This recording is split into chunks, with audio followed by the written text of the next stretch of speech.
अगली स्टोरी के बारे में बात करते हुए ना मेरे दिल में सच्ची में दर्द होता है। पति ब्रह्मचारी, और ये बात मैंने आपसे पहले भी शेयर की थी कि भैया कोई यूपीएससी क्रैक कर जाए, आईएएस ऑफिसर बन जाए, ऐसे ही थोड़ी ना आप अपनी नौकरी को लात मार देते हैं जैसे कि दादा भाई ने मारी। मेरा मतलब है कि सूरज ने मारी पति ब्रह्मचारी में और बन गए दादा भाई। अब घूम फिर के कहानी हैज बिकम दादा भाई वर्सेस आईपीएस ईशा।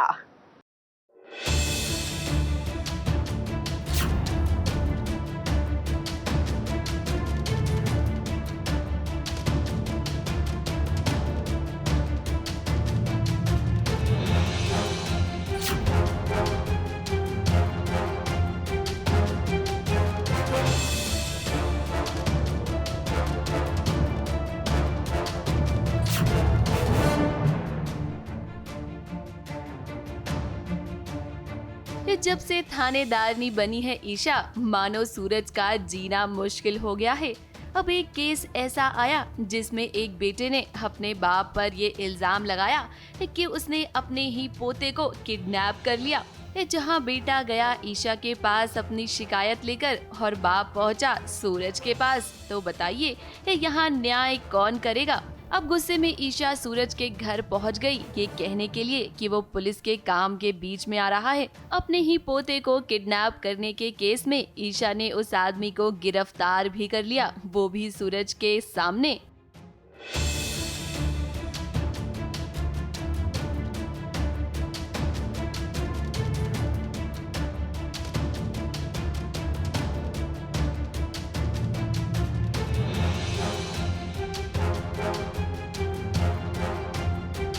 तो ईशा के पास एक्चुअली एक केस आता है जिसमें एक बच्चे के पिता आते हैं, कहते हैं कि उनके दादाजी, मतलब जो आदमी आए उनके पिता ने उनके बच्चे को किडनैप कर लिया, मतलब दादा ने पोते को किडनैप कर लिया है।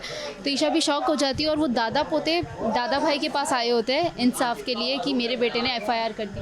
तो वो दोनों एक ही फैमिली से केसेस ईशा को भी आते हैं, सूरज को भी आता है। और ईशा को पता जैसे ही चलता है कि वो दादा भाई के पास है, तो ईशा गिरफ्तार करने आती है कि जो भी अपराधी है दादाजी, उन्हें किडनैप करके वो ले जाएगी। और दादा भाई उन्हें सपोर्ट कर रहे हैं, तो ईशा उसी में सूरज को वैसे लुक्स भी दे रही है कि तुम गलत का साथ दे रहे हो, ये सारी चीज़ें।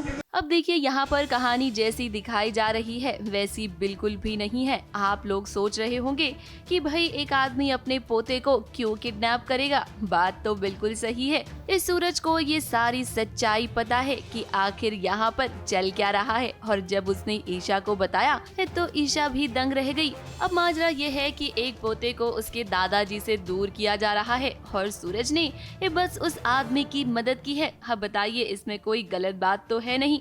ईशा को जब सच्चाई का पता चला तब उसे समझ में आया कि वो कितना गलत कर रही थी। इस जरूरी नहीं है कि पुलिस हमेशा सही ही करे। पता चलता है कि दादाजी गलत नहीं थे और स्टोरी कुछ अलग ही थी और ईशा को जो बताई गई वो अलग थी।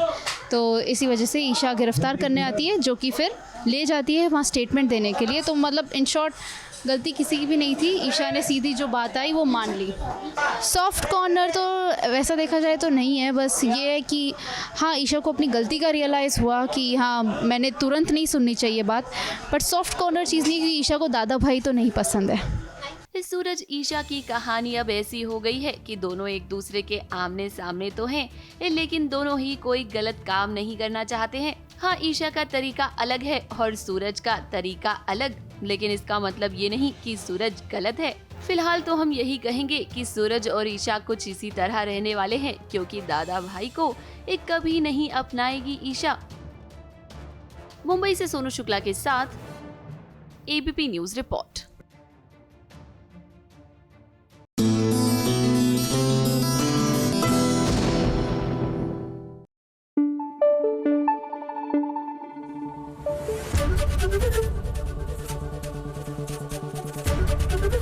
एबीपी न्यूज आपको रखे आगे।